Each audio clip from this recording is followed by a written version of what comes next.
faire ici, baptiser-les au nom du Père, du Fils et du Saint-Esprit. Celui qui croira sera sauvé. Mais celui qui ne croira pas. Pourquoi donc Jésus, avant de quitter, parce que nous savons tous, nous sommes les Africains, que la dernière mission d'un père, d'un patriarche, elle est très importante. Il a terminé sa mission. Jésus, il a eu trois années de ministère sur la terre. 3 années de ministère. Maintenant, à la fin de son ministère, il dit à ses disciples, allez-y par tout le monde et faites des nations des disciples. Mais avant, il leur a donné une recommandation. C'est la deuxième question. Restez à Jérusalem jusqu'à ce que j'ai promis vienne sur vous. Là, on parle du Saint-Esprit. Mais les frères musulmans disent que c'est Mohamed qui devait venir. Mais nous savons tous que après la montée de Jésus au ciel,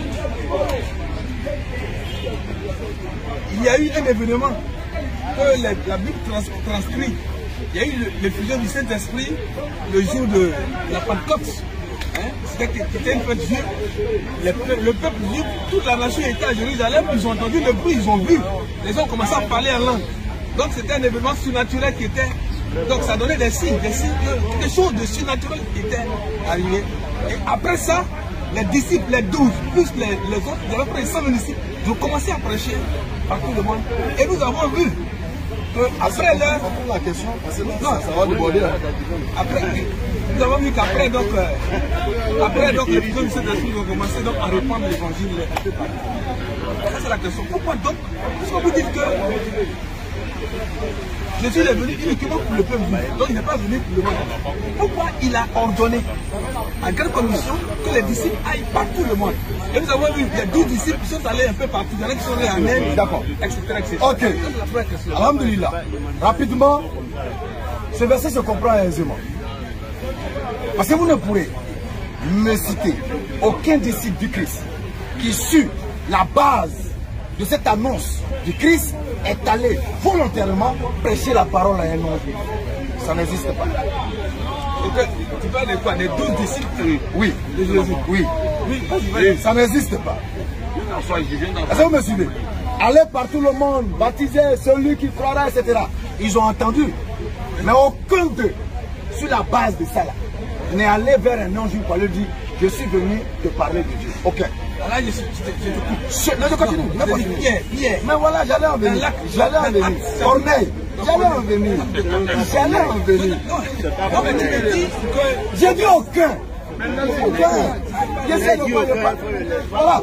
Je réitère encore. Aucun disciple de Jésus-Christ n'est allé sur fond propre, sur la base de cette parole du Christ, pour aller prêcher l'évangile. Ça n'existe pas. Je parle de Corneille. Les Corneilles sont appelés les craignants Dieu. Corneille est une exception. C'est pourquoi le livre de Actes dont tu parles, c'est Dieu lui-même qui donne l'ordre à Pierre, qui a d'ailleurs refusé. Pourquoi Pierre refuse? Parce qu'il a accepté la parole de Jésus, qui a dit, n'entrez pas ici, n'allez pas ici, parlez seulement qu'aux enfants d'Israël. En Pierre, en connaissance du verset qu'il a cité, hein. Mais Pierre dit, Seigneur, il ne m'a pas permis d'aller chez un païen. Je ne peux pas. Et Dieu lui dit quoi? Non. C'est moi qui te donne cet ordre-là. Alors on se retrouve dans une exception. Et Pierre obéit à la règle. C'est ce qu'ils ne comprennent pas. Non. Ok? C'est ce que vous ne comprenez pas. La mission du Christ là, ça ne sort pas. Si tu attends Jésus pour être sauvé aujourd'hui, tu n'auras point de salut. Parce que vous attendez le sang du Christ pour vous sauver.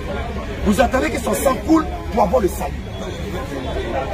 Allez-y, quand vous êtes pressé, allez-y. Donc, tu dis aucun des disciples n'est parti. Pierre, les apôtres avaient reçu l'instruction de Jésus-Christ de rester à Jérusalem. Parce que, effectivement, il y a une chose que nous tous devons comprendre. Il y a ce qu'on appelle la pédagogie de Dieu. La pédagogie. Dieu, c'est pas un enseignant, c'est un pédagogue. Il veut nous enseigner certaines choses spirituelles. Il dit, mais si je vous enseignais des choses naturelles, et vous ne comprenez pas, comment vous allez comprendre quand je vais vous parler des choses? Donc Dieu c'est pédagogue. Quand il a envoyé Jésus, effectivement, comme tu l'as dit. Quand il a envoyé qui? Quand il a envoyé Christ sur la terre. Christ c'est qui? Il est Dieu, non? Jésus. Ah, Jésus n'est pas Dieu, hein? Non, il est Dieu. Mais je ne veux pas rentrer dans ce débat. Je ne veux pas. Ok, non, il faudrait qu'on comprenne tous les paramètres parce que ce qui a été imposé à Pierre, là, c'est Dieu qui lui impose. Qui est ce Dieu, là? C'est Jésus-Christ. Donc Jésus-Christ, Dieu envoie Jésus. Bon, Dieu. Bon. Donc Dieu envoie Dieu. Et non. La mission de Jésus qui concerne le monde entier là. Oui, on est dedans, on n'oublie pas le facteur de Dieu, quoi. C'est important aussi. Je disais que. Parce que qui a dit n'entrez pas ici? C'est qui?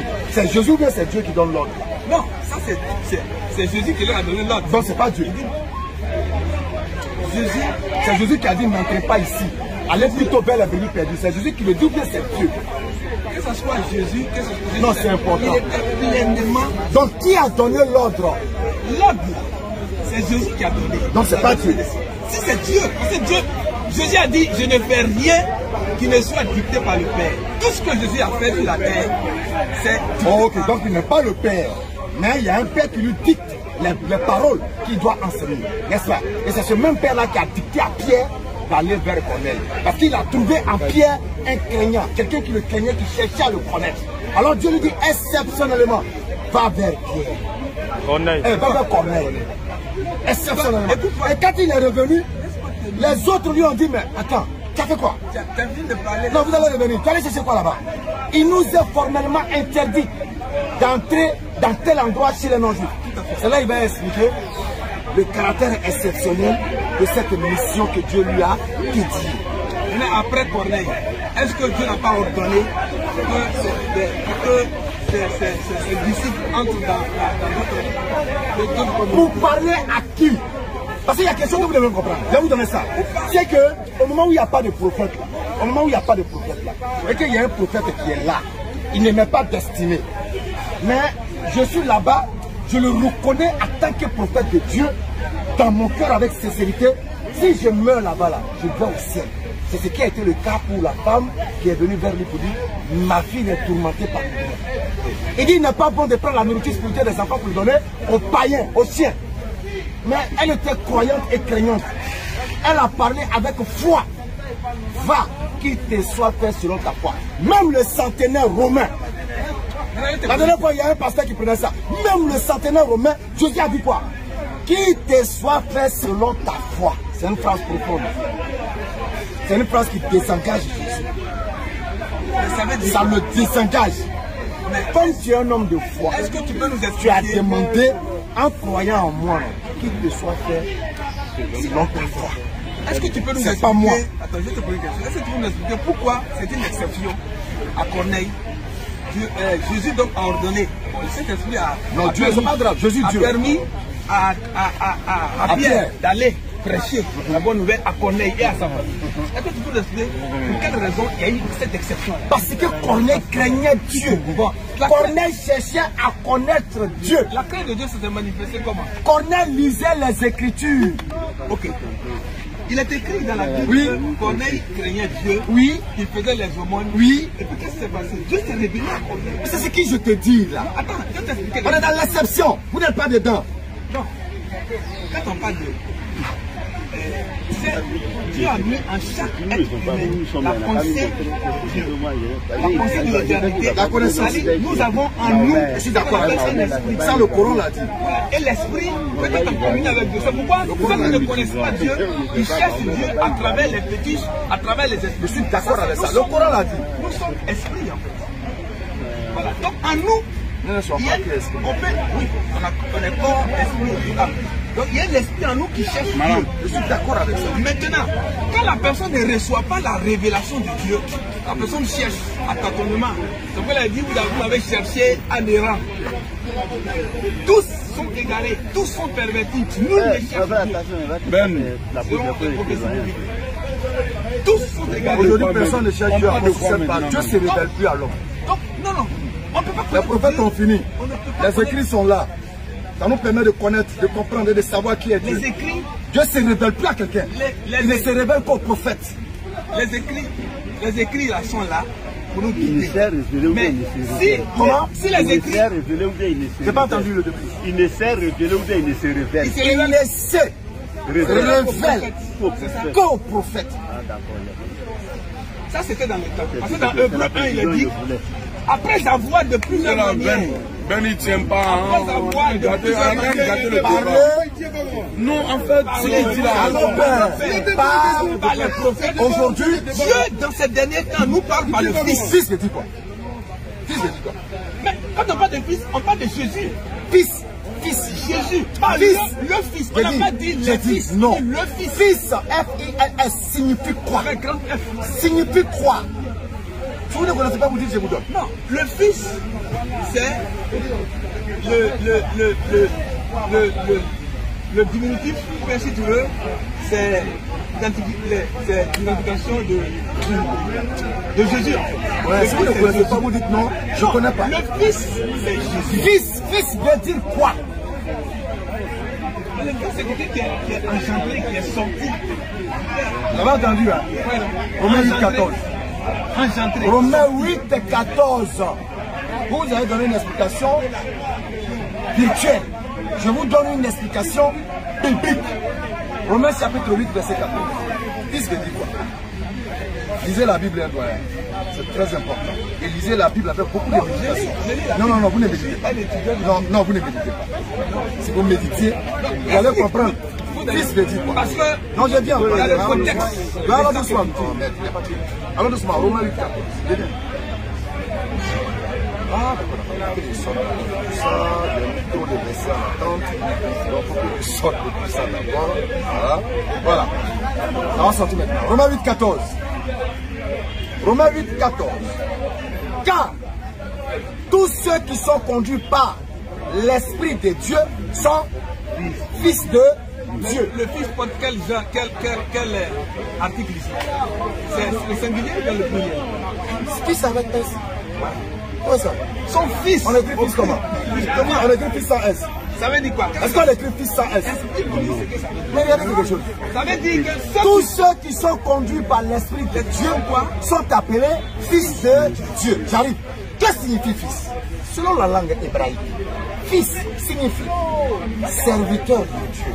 Ou encore, celui qui fait la volonté de Dieu. Romains 8, 14. Alors, celui qu'on appelle Dieu ayant autrefois parlé par les prophètes. Les prophètes sont fils de Dieu. Dans le sens étymologique, tel que mentionné ici, ils sont serviteurs de Dieu. Donc quand il dit aujourd'hui, il nous a parlé par le Fils. Le Fils aussi est prophète.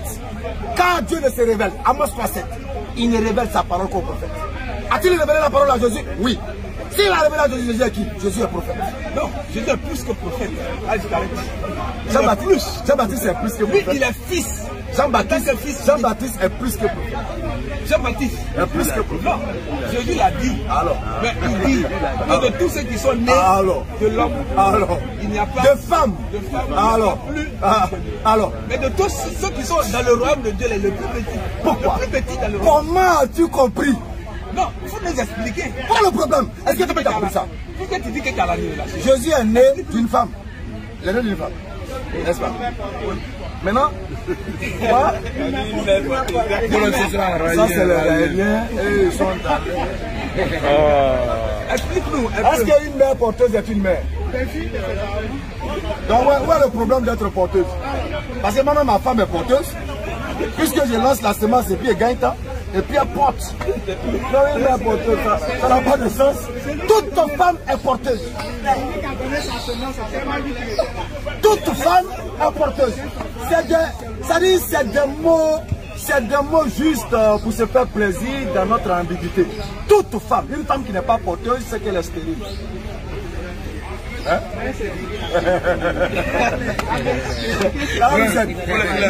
Alors, parlons de ce verset. Alors, tous ceux qui sont produits par le Christ, par l'Esprit de Dieu, sont fils de Dieu.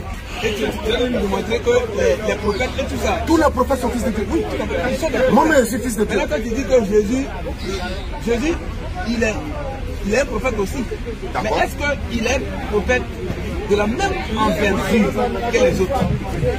Okay. Est-ce qu'il est un prophète de la même envergure, de la même qualité que... Ok, d'accord. Regardez, hein, regardez. Prenons. L'Éternel chapitre 34, verset 10. Non, réponds-moi. Je te réponds. Je suis en train de répondre. Je suis en train de répondre. Je suis en train de vous répondre. Vous demandez, est-ce que Jésus-Christ est de la même dimension que les autres prophètes? Est-ce qu'il a la même place que les autres prophètes? Je vous réponds publiquement. L'Éternel chapitre 34, verset 10. Il n'est plus paru en Israël des prophètes semblables à Moïse que l'Éternel connaissait face à face. Verset 11. Nul ne peut lui être comparé par tous les signes et les miracles que Dieu lui envoya faire au pays d'Égypte. Tu vois l'exception de Moïse? Est-ce que Jésus est comparable à Moïse ici? Est-ce que Jésus est comparable à Moïse ici? Selon cette parole. Ça, ça va la naissance. Très bien. Alors, on n'est pas prophète. On n'est pas, c'est-à-dire on ne devient pas prophète. On est prophète avant même d'être. Est-ce que vous comprenez? Donc Jésus-Christ, avant d'être là, il est déjà prophète. Est-ce que dans ce passage-là, il est mieux que Moïse? Mais il ne faut pas interpréter la Je suis très logique. Je suis très logique. Oui, Jésus n'est pas devenu prophète. Jésus est prophète. Il est prophète avant même d'être conçu. Jérémie chapitre 1er, à partir du verset 1er. Avant que ton père et ta mère ne fussent connus, je te connaissais, je t'avais établi prophète des nations. Oui. Dieu dit à Jérémie, avant que ton papa et ta maman ne se croisent là, moi Dieu je te connaissais. Première question, où il connaissait Jérémie? Où? Papa, maman se connaissent là. Lui Dieu connaît Jérémie. Deuxième question, je t'avais déjà consacré, je t'ai établi prophète des nations. Où? Où? On ne devient pas prophète, on est prophète dans l'essence. Et on manifeste cette essence par l'apparition sur la terre. Alors, Dieu dit ici qu'il n'y a pas quelqu'un qui peut se comparer à Moïse en termes de signes. Et d'ailleurs, Dieu n'a pas menti.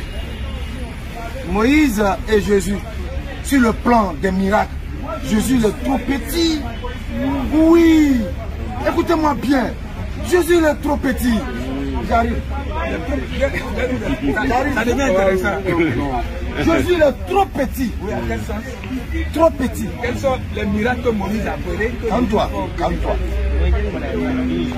Voilà un homme. Ou bien parce qu'il n'a pas fendu la mer. Calme-toi. Attends, tu vas savoir tout ce que Jésus est petit dans Moïse. Voilà un papier. Donc, voilà un papier, voilà un homme. L'homme, c'est le corps, l'âme et l'esprit. Une fois que l'âme sort, l'homme est mort. Quand on ramène l'âme, il est vivant.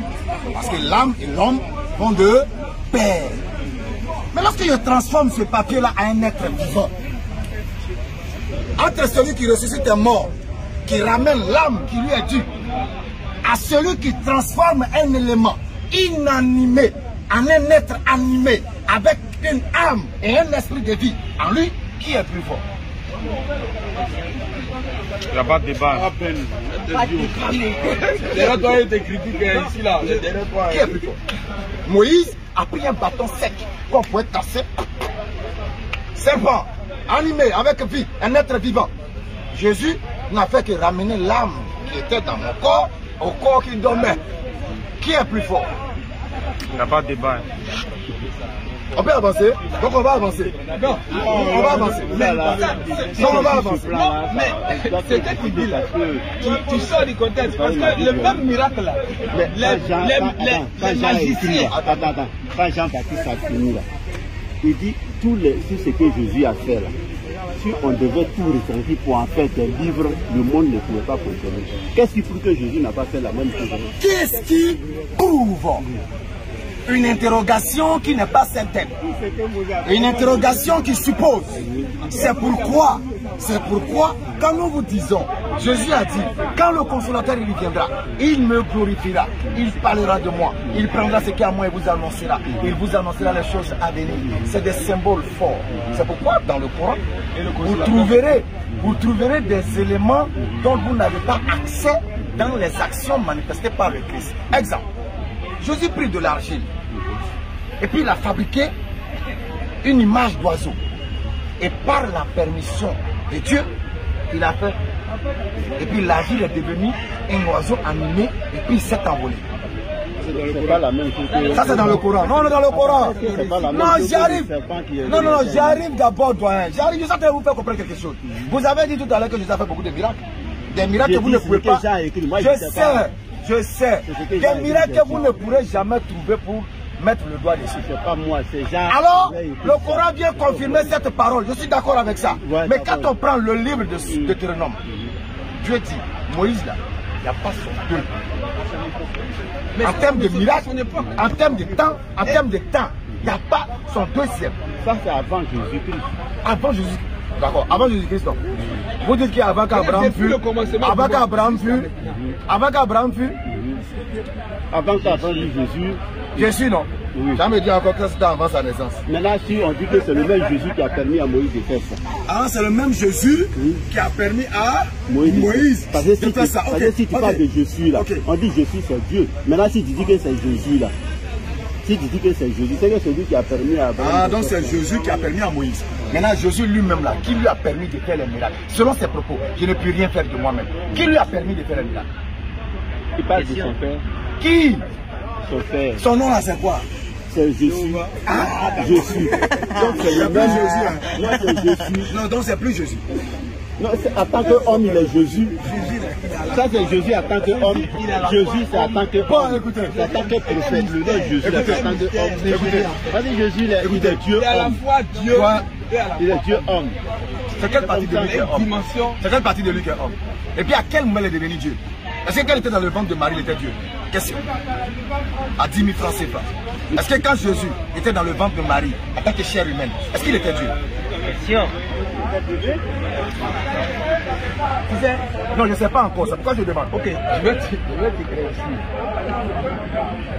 Jésus a dit, tu n'as voulu aucun holocauste, aucun agneau, mais tu m'as formé un corps, ni sacrifice, mais ni tu m'as formé. Mais tu m'as formé un corps. Tout à l'heure, je t'ai écouté. On va revenir à ça. Un corps pour faire ta volonté. Écoutez bien. Et là, j'en viens pour t'expliquer un peu pourquoi Jésus même il est venu sur la terre. Parce que tout à l'heure, tu parlais de Dieu qui n'avait pas besoin de faire tous ces miracles. C'est qui est. Mais ce que nous devons comprendre, c'est que Jésus dit, tu n'as agréé ni sacrifice, ni holocauste, mais tu m'as formé un corps. Qui est le tueur? Le tu, ça parle du Père. Parce qu'il y a Dieu Père, il y a Dieu Fils, non. Il y a Dieu Père, il y a Dieu Fils, il y a Dieu Esprit. Est-ce qu'ils sont tous un? Ça fait, en fait, Dieu, c'est comme de comprendre. Regardez, regardez cette table. Oui, oui. Pour répondre Là, ok. Écoutez bien. il y a les racines. D'accord. Oui. Il y a le tronc. Exact. Pourquoi il dit, moi je suis le sceptre. Écoutez bien. Vous êtes les sarments. D'accord, allons-y. Tout sarment qui est rattaché à moi porte beaucoup de fruits. On est d'accord avec ça. Parle des autres, qui de ceux comprennent qui ma ont cru en lui. volonté. Voilà, tous ceux qui croient en lui.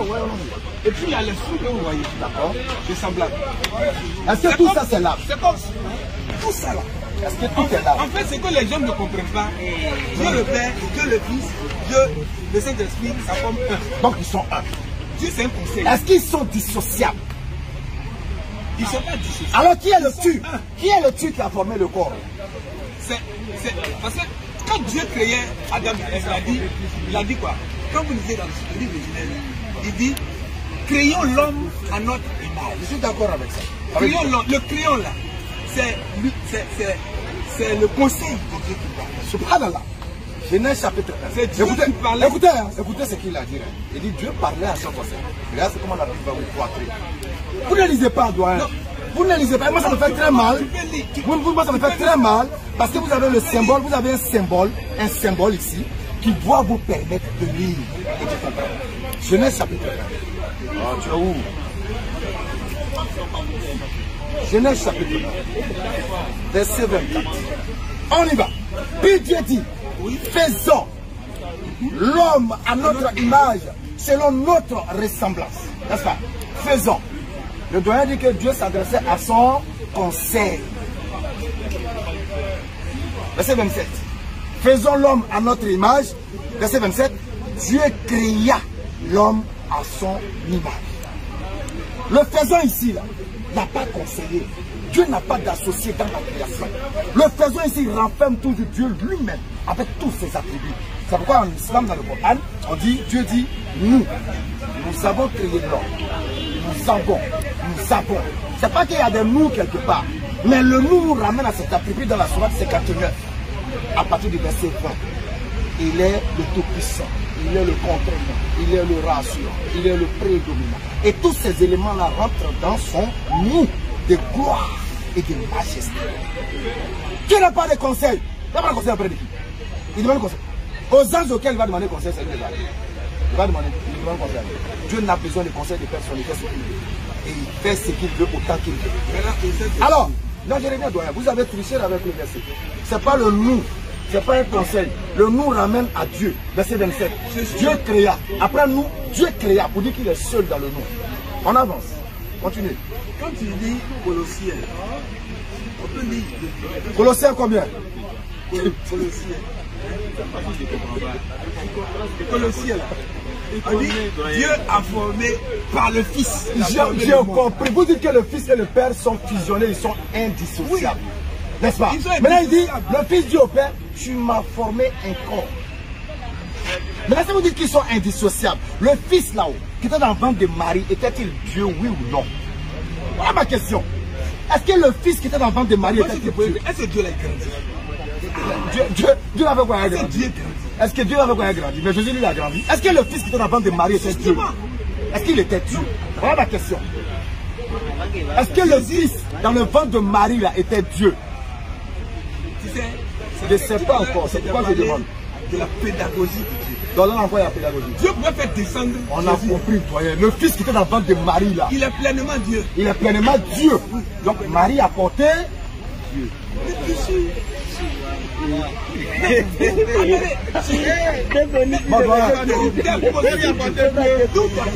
Si Marie a porté Dieu, c'est que Marie est la mère de Dieu.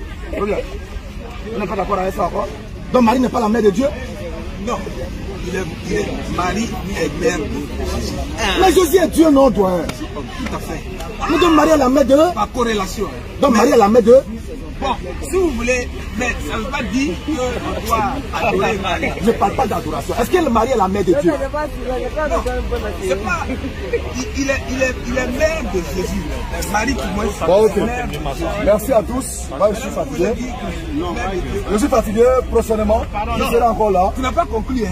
Avant de boucler, comme le souligne, avant de boucler, Allah dit dans le Coran, parlant de Mohammed sans ambiguïté, il dit dans la sourate 34, verset 28, et nous ne t'avons envoyé qu'à ton annonciateur et avertisseur pour l'humanité, l'ensemble total des êtres humains. Et Dieu sachant que s'il s'adresse aux êtres humains, qui ne sont pas les seules entités existantes sur Terre, ça serait un peu bizarre. Parce qu'il y a ceux qu'on appelle les djinns, qu'on appelle les génies, qui sont aussi des êtres vivants. Il y a beaucoup d'êtres vivants que nous ne pouvons pas percevoir, qui existent avec nous. Alors, Allah va montrer qu'au-delà de l'humain, Mohammed est aussi pour ceux-là qui sont invisibles. Surat 25, verset 1er. Il dit, nous t'avons envoyé à tant qu'annonciateur et avertisseur pour l'univers. Non, l'humanité est petite, doyen. Pour l'univers. Et ça, c'est des langages qui sont propres à lui et lui seul. Que vous ne trouverez nulle part sans ambiguïté. Mais avec lui, c'est sans ambiguïté. Mais quand vous trouvez ça quelque part, quand on parle de mon monde, vous allez voir que c'est contextuel.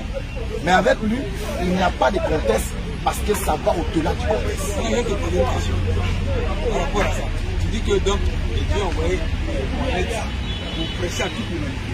Mais la Bible nous dit qu'il a donné un signe incontestable à Jésus en le ressuscitant.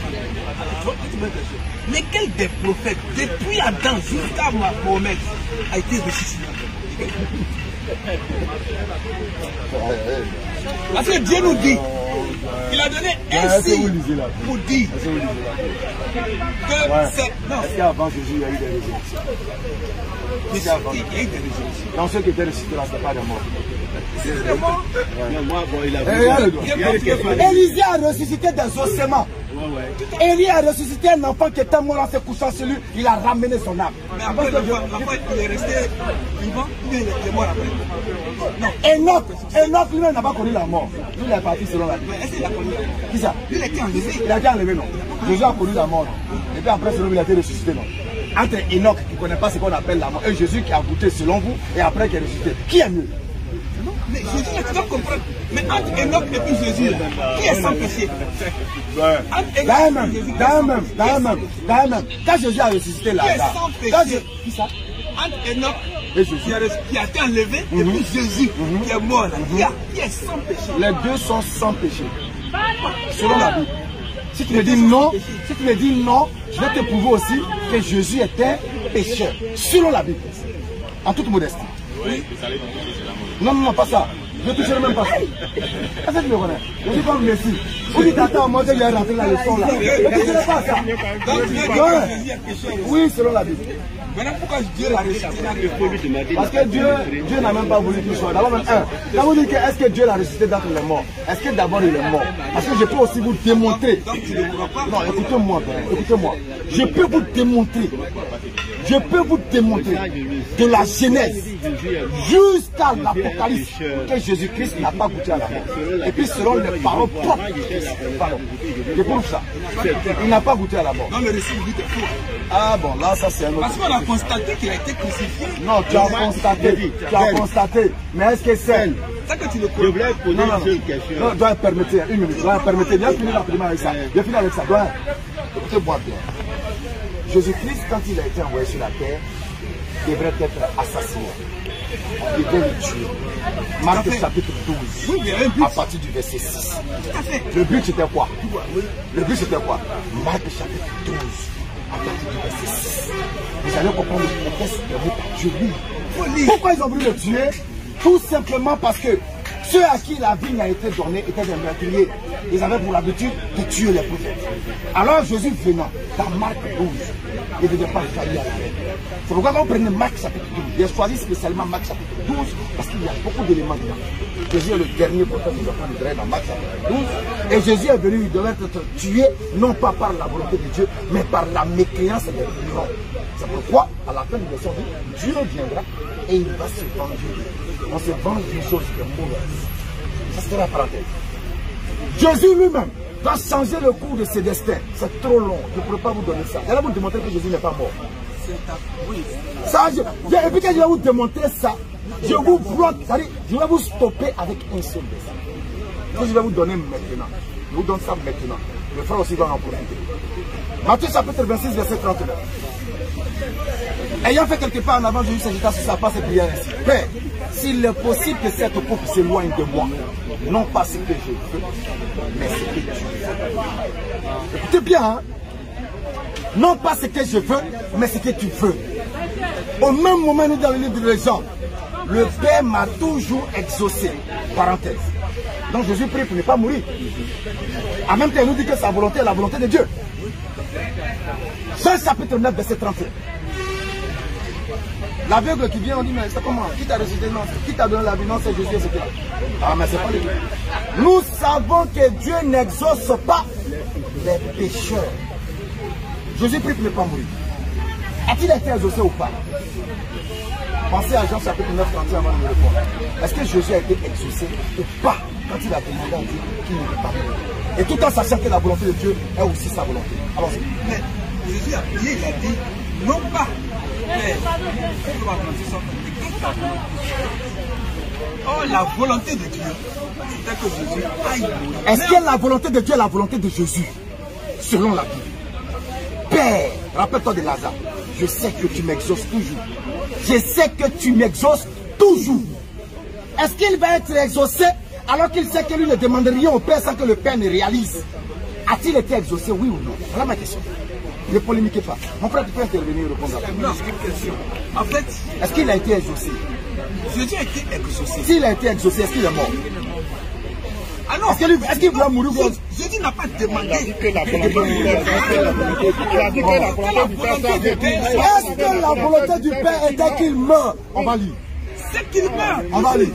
Parce que si on ne lit pas, Il c'est pas bon. meurt pour les péchés. Pardon, est-ce que la volonté du Père était que Jésus meure? Marc chapitre 12. Quand vous montrez. Il faut dire, vas-y, les débats sont faits sur la base. Quelle est la doctrine de Dieu? Les débats sont faits sur la base. Attends, il va donner sa source. En fait, elle est discussion. Qui est le Père de la foi? On va le dire. Qui est le Père de la foi? Quoi? Dieu est le Père de la foi. Bon, non, on va continuer. Tu n'as pas encore le niveau. Qui est le Père de la foi? Chez les chrétiens, chez les musulmans, chez les juifs? C'est qui? Donc, c'est fini. Donc, on va débattre. Abraham est le Père de la foi. Abraham est ton Père de la foi. Et il y a chrétiens, musulmans, juifs. Il faut qu'on s'asseye pour demander quelle était la foi d'Abraham. Il faut qu'on parle. Tout chrétien qui refuse l'échange est un chrétien qui a peur de la vérité. Il a peur qu'on dévoile ce qui ne doit pas être dévoilé. Le débat entre chrétiens et musulmans, entre chrétiens et juifs, doit avoir lieu. Ou bien dites-nous que Abraham là, il n'a pas un fils qui s'appelle Ismaël. Et puis on coupe plus, on ne débat plus. Mais si Abraham a un enfant qui s'appelle Ismaël, et qu'Abraham est le père de la foi monothéiste, et qu'il y a le christianisme et le judaïsme, il faut qu'on s'asseye. Vous savez nous expliquer. Est-ce qu'Abraham était chrétien? Est-ce qu'Abraham était juif? Est-ce qu'Abraham était musulman? Il faut qu'on parle. Ne priez pas les échanges. Vous n'avez pas d'argument. Allez vous coucher à l'église et adorer par béni. Laissez-nous montrer la vérité aux gens. C'est la base des Écritures. Alors, Marc chapitre 12. Marc chapitre 12. Dieu va envoyer ses serviteurs. Les vignerons vont les tuer. Il envoie ses serviteurs. Les vignerons vont les tuer. Verset 6. Il avait un fils bien-aimé. Il l'envoya vers eux. Le dernier quoi? Le dernier prophète envoyé à ces vignerons-là. C'est pourquoi on dit Jésus-Christ c'est le dernier prophète envoyé aux enfants d'Israël. Et ça c'est le verset qui le conteste. Je continue, je suis toujours dans mon contexte. Je continue. Alors, il envoya le dernier, etc. Et il se met les vignerons dit entre eux, voici l'héritier. Venez, tuons-le. Et l'héritier a disparu. Et ils se saisissent de lui, le tuèrent et le jetèrent hors de la vie. La question fondamentale et intelligente dans ce verset. Le Père a envoyé son fils aîné pour venir mourir ou bien pour venir prendre sa part. Selon le texte.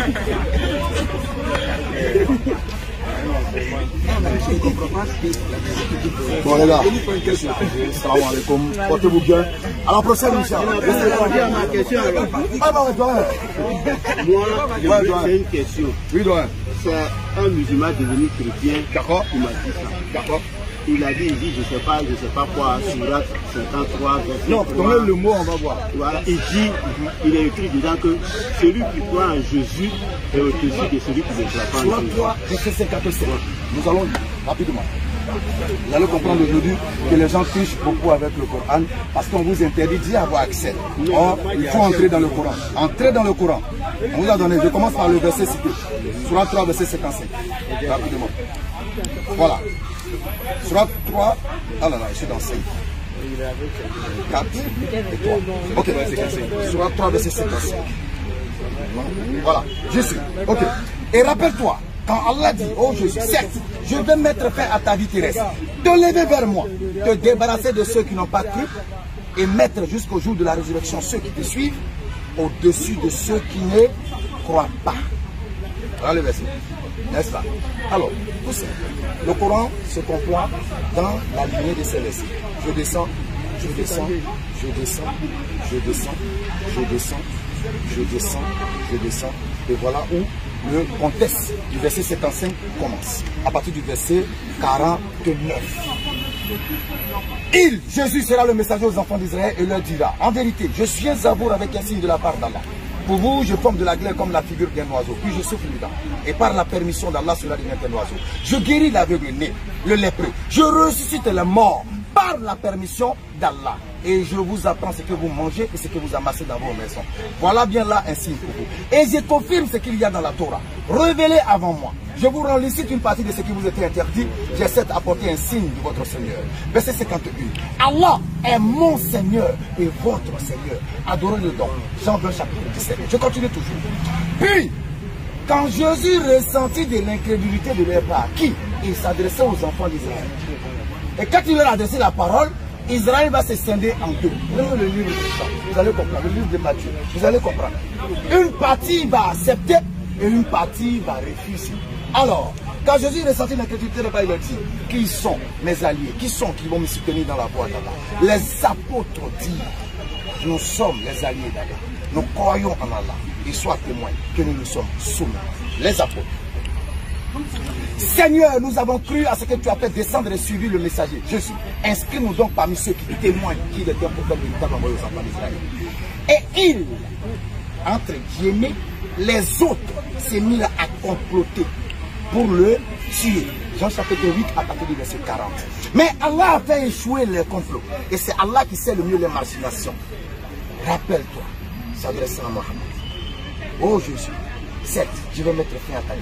Puisqu'ils sont en train de manigancer, je vais te débarrasser de leur manigance. Je vais te lever vers moi. Maintenant, ceux qui ont cru, quand il a demandé qui sont mes alliés dans le test, et puis les apôtres ont dit, nous attestons. Ceux-là sont au-dessus des autres qui se sont mis à manigancer parce qu'ils n'ont pas cru pour vouloir les tuer. Ils sont au-dessus d'eux jusqu'au jour de la résurrection. Maintenant, nous musulmans, nous nous retrouvons parmi ceux qui sont au-dessus. Pourquoi? Sourate 3, verset 84. Nous ne faisons aucune différence entre les prophètes.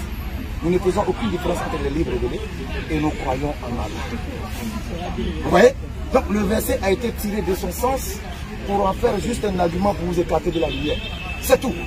Et c'est sur ça que je vais...